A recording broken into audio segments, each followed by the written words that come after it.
നമ്മൾ പലരും മാന്യരാകാൻ വേണ്ടി കഷ്ടപ്പെട്ടുകൊണ്ടിരിക്കുകയാണ്.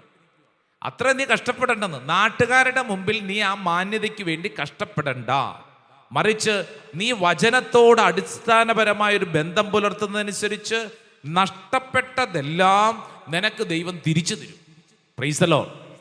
Hallelujah, hallelujah. അതുകൊണ്ടാണ് വചനം വായിക്കണം, വചനം പഠിക്കണം, വചനത്തോടൊരു ബന്ധം ഉണ്ടാവണമെന്ന് ഇതാ തിരുസഭ പഠിപ്പിക്കുന്നത്. തിരുസഭ പഠിപ്പിക്കുന്നതിൻ്റെ മർമ്മം അതാണ്. നമ്മുടെ സ്വഭാവ രീതികൾ, നമ്മുടെ ചിന്താഗതികൾ, നമ്മുടെ ആലോചനകൾ മാറി മറിയും. Hallelujah, hallelujah, hallelujah. എനിക്ക് പരിചയമുള്ള ഒരു സുവിശേഷ പ്രഘോഷകൻ, ഇദ്ദേഹത്തിൻ്റെ ചെറുപ്പകാലവും പിന്നീട് വളർന്നു വന്നൊരു കാലഘട്ടവും അത്ര സുഖമുള്ള ഒരു കാലഘട്ടമല്ല. എന്ന് പറഞ്ഞാൽ അയാളുടെ വീടും അയാളുടെ അവസ്ഥയൊക്കെ വളരെ മോശം, വളരെ മോശം. എന്ന് പറഞ്ഞു കഴിഞ്ഞാൽ 10 പേരിരിക്കുന്ന ഒരു വേദിയിൽ കൊണ്ട് ഇരുത്താൻ പറ്റുന്ന ഒരു ടൈപ്പല്ല ഇയാള്. ഇയാളുടെ ചരിത്രം അങ്ങനെയാണ്. എന്നാൽ ഇപ്പൊ ഇദ്ദേഹം ഉണ്ടല്ലോ, ഈ വിശുദ്ധ ഗ്രന്ഥവും പിടിച്ചുകൊണ്ട് കടന്നു പോകാത്ത വേദികളില്ല, ശുശ്രൂഷകളില്ല, സമൂഹത്തിൽ വലിയ മാന്യനായിട്ടാണ് ഇരിക്കുന്നത്. കാരണം ഇയാളുടെ അവസ്ഥയ്ക്ക് മാറ്റം വന്നത് എപ്പോൾ മുതലാണെന്നറിയാവോ? വിശുദ്ധ ഗ്രന്ഥം വായിക്കാനും പഠിക്കാനും വചനം പറയാനും തുടങ്ങിയപ്പോൾ മുതൽ ഇയാളുടെ ജീവിതത്തിന്റെ ഗതി മാറി തുടങ്ങി. നന്നായിട്ടൊന്ന് കൈയടിച്ച് ഈശോയ്ക്ക് നന്ദി പറഞ്ഞേ. ഹല്ലേലൂയ. നിങ്ങൾ ഇതൊരു ചലഞ്ചായിട്ട് സ്വീകരിക്കൂ. ഇവിടെ ഇരിക്കുന്ന ഓരോരുത്തരും നിങ്ങളൊരു ചലഞ്ചായിട്ട് സ്വീകരിക്കൂ. നിങ്ങളുടെ ജീവിതത്തിൽ ഈ വചനത്തോട് എത്രത്തോളം ബന്ധമുണ്ടെന്ന് പരിശോധിച്ച് ഈ വചനത്തോട് നമ്മൾ അങ്ങേയറ്റം അടുത്താൽ അന്തരീക്ഷം മാറാൻ തുടങ്ങും, ജീവിത ഗതി മാറാൻ തുടങ്ങും. ഹല്ലേലൂയ. ഒരൊറ്റ വചനം പോരെ നമ്മുടെ ജീവിതത്തിന്റെ ഗതി അടിമുടി മാറാൻ. ഒറ്റ വചനം അറിയുന്നു, ഒറ്റ വചനം മതി. Praise the Lord. Hallelujah, hallelujah. ഞാൻ ഓർക്കുന്നു, ഇവിടെ നമ്മുടെ പോട്ട ആശ്രമത്തിൽ കഴിഞ്ഞ 1 വർഷത്തിന് മുമ്പാണ് ഇവിടെ ഒരു സ്ത്രീ, ഒരു വൈകുന്നേര സമയത്ത് ആ സ്ത്രീ ഇവിടെ വന്നിരുന്ന് കരച്ചിലോട് കരച്ചില്. അപ്പൊ ഈ സ്ത്രീയോട് ആരെങ്കിലും സംസാരിക്കണമല്ലോ എന്ന് കരുതി ഞാനാണ് ഈ സ്ത്രീയുടെ മുമ്പിൽ ചെന്ന് പെട്ടത്. അപ്പൊ ഈ സ്ത്രീ ഇരുന്ന് കരയാൻ തുടങ്ങി. കുറേ കരഞ്ഞു കഴിഞ്ഞിട്ട് ഈ സ്ത്രീയുടെ പ്രശ്നം പറയാൻ തുടങ്ങി. ഞാൻ പറഞ്ഞു, ചേച്ചി ഇങ്ങനെ കരഞ്ഞുകൊണ്ടിരുന്ന് കഴിഞ്ഞാൽ നമുക്ക് ഉത്തരമൊന്നും കിട്ടില്ലല്ലോ, ചേച്ചി എന്തിനാ ഇങ്ങനെ കരയുന്നേ, എന്താ പ്രശ്നം? അപ്പൊ ഈ സ്ത്രീ ഇരുന്നുകൊണ്ട് തൻ്റെ ജീവിതത്തിൽ കടന്നു പോകുന്ന ചില കാര്യങ്ങൾ പറയാൻ തുടങ്ങുന്നത് കേട്ടപ്പോൾ എൻ്റെ ഉള്ളിലും ആകപ്പാടെ ഒരു അസ്വസ്ഥത. കാരണം അത്ര നിസ്സാരപ്പെട്ട കാര്യമൊന്നുമല്ല, വലിയൊരു പ്രമാദമായ ഒരു കേസിൽ പെട്ട് കഴിയുന്ന ഒരു സ്ത്രീയാണ്. ഈ സ്ത്രീ കാര്യങ്ങളൊക്കെ പറഞ്ഞിട്ട് എന്നോട് പറഞ്ഞു ഒരു കാര്യം, അച്ഛാ, എൻ്റെ ജീവിതത്തിൽ ഞാൻ ഇങ്ങനത്തെ ഒരു അവസ്ഥയിലൂടെയാണ് കടന്നു പോകുന്നതെന്ന് എൻ്റെ വീട്ടുകാർക്ക് അറിഞ്ഞുകൂടാ, അച്ഛാ, എൻ്റെ ബന്ധുക്കൾക്ക് അറിഞ്ഞുകൂടാ. ഇന്നല്ലെങ്കിൽ നാളെ പുറംലോകം ഇതറിഞ്ഞു കഴിഞ്ഞാൽ എൻ്റെ മുമ്പിൽ വേറെ ഒരു വഴിയുമില്ല, ആത്മഹത്യ. ഞാൻ ഇങ്ങനെ പെട്ടിരിക്കുന്ന അവസ്ഥയാണ്, എന്ത് ചെയ്യും? പെട്ടിരിക്കുന്ന അവസ്ഥയാണ്, എന്ത് ചെയ്യും? അപ്പൊ ഈ സ്ത്രീയോട് എന്താണ് ഉത്തരം പറയേണ്ടതെന്ന് എനിക്ക് ഒരു പിടുത്തം കിട്ടുന്നില്ല. ഞാൻ ആലോചിച്ചിട്ടൊന്നും എൻ്റെ തലയിൽ ഒരു ഉത്തരം വരുന്നില്ല. ഞാൻ വിശുദ്ധ ഗ്രന്ഥം എടുത്തു, കർത്താവേ, ഈ സഹോദരിക്കുള്ള വചനം കൊടുക്കണമേ. യെശയ്യായുടെ പ്രവചനം 43-ാം അധ്യായം 1-ാം തിരുവചനം, book of Isaiah chapter 43 verse 1.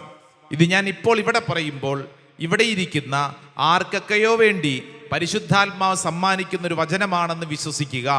യെശയ്യായുടെ പ്രവചനം 43-ാം അധ്യായം 1-ാം തിരുവചനം വായിക്കാവോ? യാക്കോബേ, നിന്നെ സൃഷ്ടിക്കുകയും ഇസ്രായേലേ, നിന്നെ രൂപപ്പെടുത്തുകയും ചെയ്ത കർത്താവ് അരുളി ചെയ്യുന്നു, ഭയപ്പെടേണ്ട, ഞാൻ നിന്നെ രക്ഷിച്ചിരിക്കുന്നു, നിന്നെ പേര് ചൊല്ലി വിളിച്ചിരിക്കുന്നു, നീ എന്റേതാണ്. ഹല്ലേലൂയ. ഞാൻ ആ സഹോദരിയോട് പറഞ്ഞു, സഹോദരി, ഇത് സഹോദരിക്കുള്ള വചനമാണ്. യെശയ്യായുടെ പ്രവചനം 43-ാം അധ്യായം 1-ാം വചനം, ഇത് സഹോദരിക്കുള്ള വചനമാണ്. അപ്പൊ ആ സഹോദരി എൻ്റെ മുമ്പിൽ ഇങ്ങനെ നിൽക്കുവാണ് ഈ വചനം പിടിച്ച്. ഞാൻ പറഞ്ഞു, യാക്കോബേ. ആരാണ് ഈ യാക്കോബ്? സഹോദരിയാണ് യാക്കോബ്. ഇസ്രായേലെ, വിശ്വസിക്കൂ. ഈ യാക്കോബിന്റെ സ്ഥാനത്ത് സ്വന്തം പേര് വെച്ചൊന്ന് വായിക്കൂ. ഇവിടെ ഇരിക്കുന്നവർ, നിങ്ങൾ ഈ ശുശ്രൂഷ സമയത്ത് ഓൺലൈനിൽ പങ്കെടുക്കുന്നവർ, നിങ്ങൾ നിങ്ങളുടെ പേര് ആ യാക്കോബിന്റെ സ്ഥാനത്ത് വെച്ച്, ഇസ്രായേലിന്റെ സ്ഥാനത്ത് വെച്ചൊന്ന് വായിച്ചേ, നിങ്ങൾക്കപ്പോൾ മനസ്സിലാവും. ഞാൻ ആ സഹോദരിയോട് പറഞ്ഞൊരു 3 തവണ ഒന്ന് വെറുതെ ഒന്ന് വായിച്ചേ, യാക്കോബ് എന്ന സ്ഥലത്ത് സ്വന്തം പേര്. നിങ്ങൾ ഓരോരുത്തരും നിങ്ങളുടെ സ്വന്തം പേര് പറയണം കേട്ടോ. എൻ്റെ പേര് ദേ ഞാൻ പറയുന്നു, ഫ്രാൻസിസേ.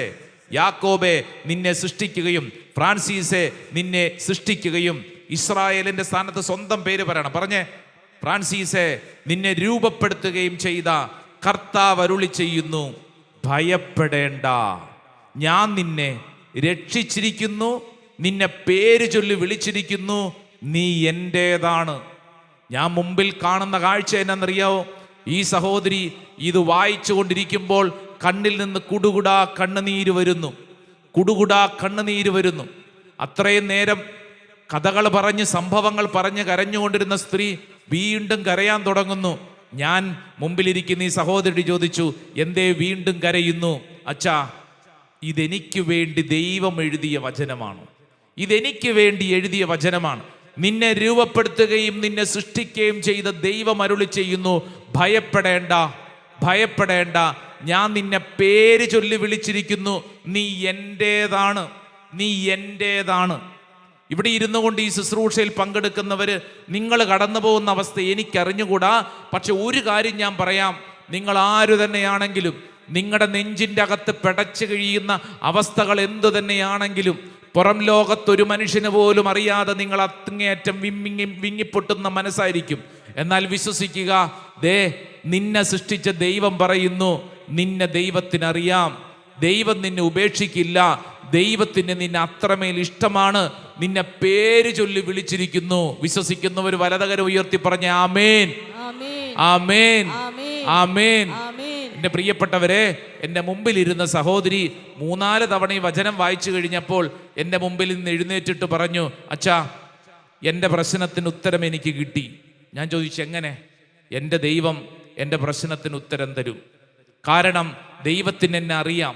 ഈ വചനം എനിക്കുള്ളതാണ് അച്ഛാ, അച്ഛാ ഇത് ഈ വചനം എനിക്കുള്ളതാണ്. എൻ്റെ പ്രിയപ്പെട്ടവരെ, ഈ സഹോദരി ഒറ്റ വചനത്തോടുകൂടെ ജീവിതം അടിമുടി മാറ്റിമറിക്കപ്പെട്ടു. വലിയ പ്രതിസന്ധിയിൽ കഴിയുന്നിരുന്നൊരു സഹോദരി, എന്തു ചെയ്യണമെന്നറിയാതെ വിഷമിച്ചിരുന്ന സഹോദരി വചനം വായിച്ചതോടുകൂടി ജീവിതത്തിൻ്റെ ഗതി മാറാൻ തുടങ്ങി. നിന്റെ അവസ്ഥയ്ക്ക് മാറ്റം വരും. നിന്നെ കർത്താവ് ഒരു മാന്യയാക്കി മാറ്റും. Hallelujah, hallelujah. നമ്മൾ ശ്രദ്ധിച്ചേ, നാട്ടുകാരുടെ മുമ്പിൽ കളിയാക്കലുകളും അപവാദങ്ങളും ഏൽക്കപ്പെടേണ്ട ഒരവസ്ഥ. എന്നാൽ ആ അവസ്ഥയ്ക്കൊരു മാറ്റം വരുന്നത് എപ്പോഴാ? വചനത്തോട് നീ ഒരു ബന്ധം, സ്നേഹം കാണിക്കുമ്പോഴാ. Praise the Lord.